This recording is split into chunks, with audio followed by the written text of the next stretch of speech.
Tell me a ghost story that sounds completely unbelievable but is entirely true.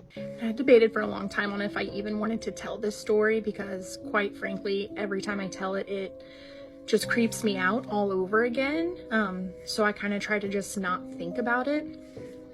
But a few years ago, our family experienced one of the scariest things I've ever experienced in my nearly 37 years of life. So back in 2020, my oldest son had just turned 3 around this time. And up until this point, he had been an amazing sleeper. He was the type of kid who you could say, okay, Lawson, it's bedtime. And he'd take himself to his room. He'd soothe himself to sleep. He was a great sleeper. He slept all through the night. And I guess kind of to backtrack, it's maybe mildly important.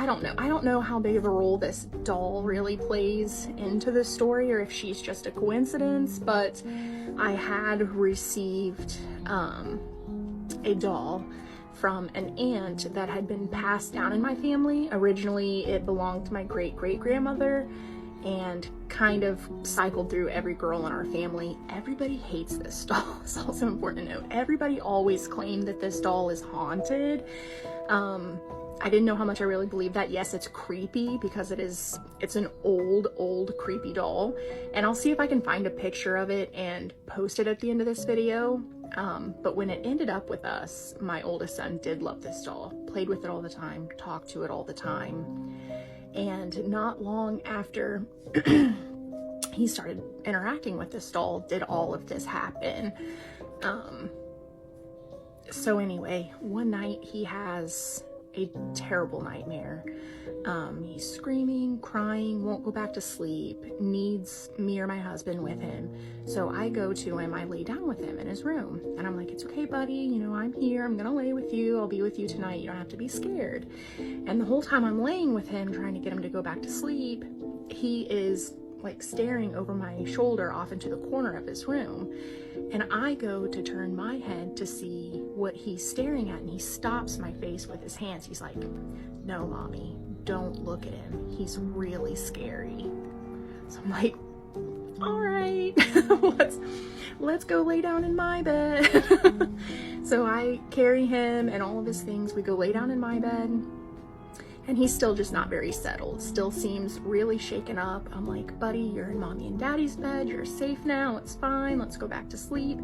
He's like, I know, but now he's staring at me from over there, a corner in my room. And this is just the beginning of a situation that went on for nearly a year. So after this, almost every single night he's having terrible nightmares, and it gets to a point where he absolutely refuses to go in he won't even go in his room to play. He won't even go in his room to get a toy out if there's a toy in there that he wants. He will not go in his room alone. And he's also telling us in vivid detail the same story every single night, that he is seeing something crawl out of his closet and stand by his window, which is right next to his bed, and it's staring at him like this. And he says it's trying to eat him. He tells us this every single night.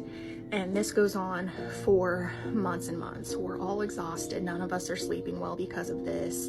And one night, I remember that we have leftover holy water from Lawson's baptism.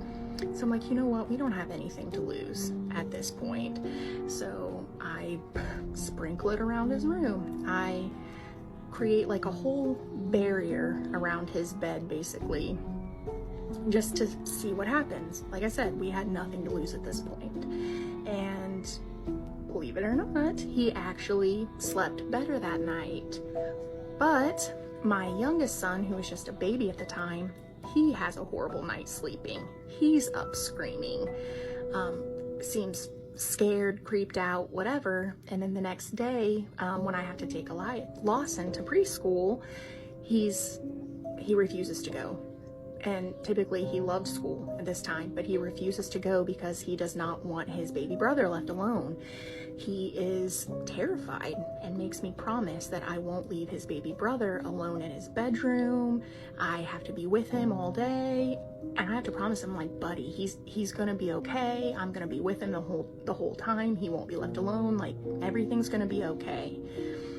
And at this point, you know, I'm really freaked out at this point. I had also taken a picture of my husband on the monitor in Lawson's bedroom, where he had been laying on the floor holding Lawson's hand, trying to help him fall asleep.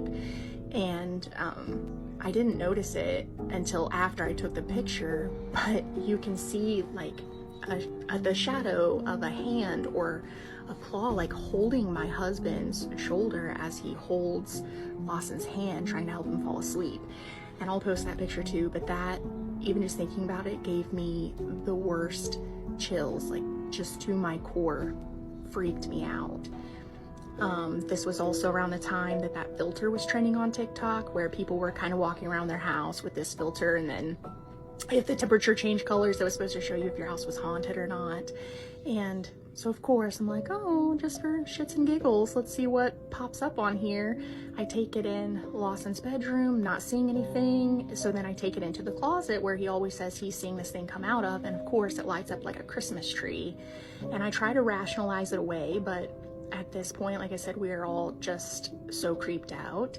And this has gone on for nearly a year at this point. So we end up contacting a priest.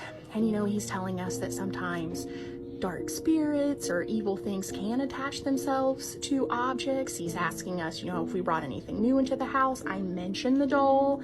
I mentioned that, you know, people in my family have said creepy things have happened where this doll is surrounded, but I mean, I don't really know, you know?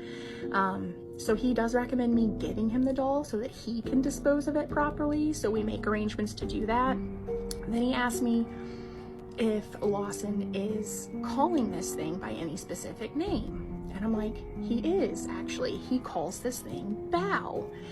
And he goes, well, there is actually a demon. And I don't want to say his name because he told me that, you know, names hold power. But there is a powerful demon and his name is Baal.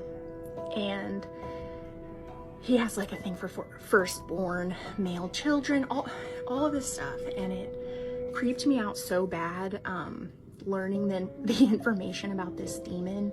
I just can't tell you how unsettling it was. We get rid of the doll. We pass the doll off to the priest. He gives us some very specific instructions on very specific things to say and do around our house. He has us open a Bible to a very specific passage and then place this open Bible in the closet and leave it there. And eventually things do calm down. He starts sleeping a little better at night. He's not talking about it every day. But even still to this day, if things have gotten better, he doesn't mention it, but he still won't sleep in that room without somebody with him. He's nearly 7. He's just turned 7 at this point and wants somebody still to sleep in bed with him and help him fall asleep. And if you even mention the name Baal or Baal, he freaks out. We're all still shaken up by it, but anyway, so yeah, that's our creepy ghost story. And I'll post those pictures now.